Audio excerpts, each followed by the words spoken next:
Hello guys, ang bilis talaga ng panahon ano. Biruin mo 1 year na kaagad ito, hindi ko pa nai-upload at hindi ko pa rin nai-edit. Pero ngayon, eksaktong 1 year ay inedit ko na para ma-upload at para ma-keep pa rin namin yung memories Kasi with Melody. Eto nga pala guys, yung araw kung kailan kayong aalis na sa amin si Melody at ihahatid namin sa airport.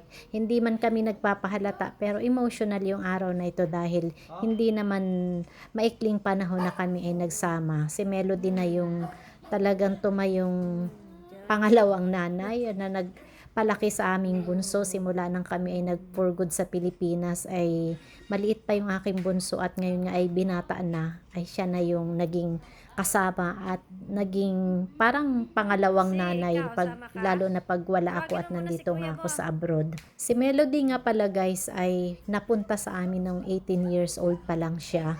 Unang luwas niya sa Maynila at unang pasok sa aming pamilya na hindi ko akalain na tatagal siya sa amin ng more or less 14 years at siya naman ay itinuring namin na parang panganay na anak or kapatid. Ganun na ang samahan namin dito sa aming pamamahay.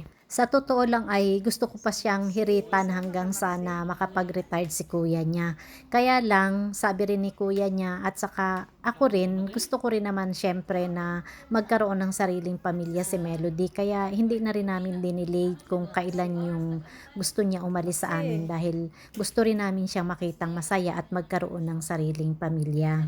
At dito nga guys, sa parting ito ay andito na kami sa Terminal 3. Ihahatid siya papunta ng Dumaguete. Dito rin ay na-meet namin ang kanyang fiancé at ayan, medyo nahihiya pa siyang ipakilala sa amin.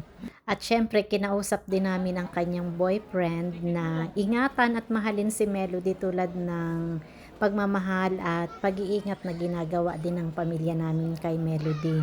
Dito nga pala guys, hindi ko lang na-video pero kumpleto kaming pamilya na naghatid sa kanya.